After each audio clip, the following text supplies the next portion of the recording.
nolosheena hal mar baynu galaa ama haddaanay ka badnayn hal mar baynu galaa khaladka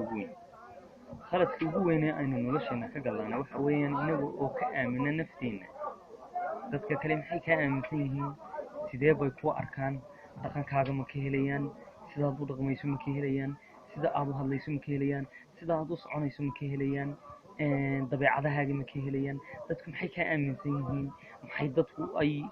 ku jeclaan la'yihiin inta badan waxaan isku mashquulinaa waxyaabaha ay dadku inaga aaminsan yihiin kama fikirno noloshaada maxaad ka horumarin kartaa halkee baad gaari kartaa hadafkaygu halkuu ku salaysan yahay halkee noloshayda aan ku dambayn doonaa hadafyadan aan dhigtay sidee u fuliyaa noloshu maaha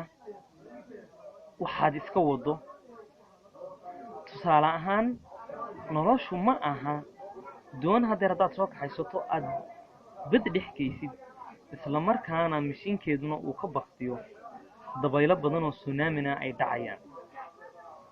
doontaa waxaa hubaala dabayshu inay marna xagga u kaxayn doonto marna ay xagga u kaxaynayso afarteed jiho mid ka mid ay u kaxaynayso ha noqonin sida doontaa ay dabayshu hadba dheeg u kaxaynayso iyo mawjadaha biyuhu hadba dheeg u kaxaynaya noloshaadu waa inay hadaf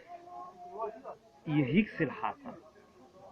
waa inaad nolosha mishin ka leedahay waa inay noloshaadu ku salaysan tahay habdhaqankaaga aad u dhaqmaysid iyo waxa aad adigu doonaysid waa inaad lahaataa meel barbilow ku ah iyo meel bardhamaad ku ah si aad noloshaada iyo mustaqbalkaaga noloshaada adduuniya taada aakhiraba aad ugu raaxaysatid oo aad guul uga gaadhay ha ka fekerin hana isku mashquulin waxa ay dadka kale kaa aaminayaan waxa keliya oo aad ku mashquushaa maxaan anigu doonayaa oo aan rabaa sidee noloshayda iyo himilooyinkayga ugu guulaysan karaa waxaad aad garwaaqsataa kartidaada iyo dadnimadaada sugan iyo damiirkaaga xalan aaminaadda aad aaminto naftaada waa garashada aad garatay mustaqbalkaaga iyay ku dagin caamada wax magaratada ah ee dafiray awooddii uu alla siiyey isla markaana soo koobay awooddii bilaa xuduud ahayd oo ilaahay siiyey subxaana wa tacaala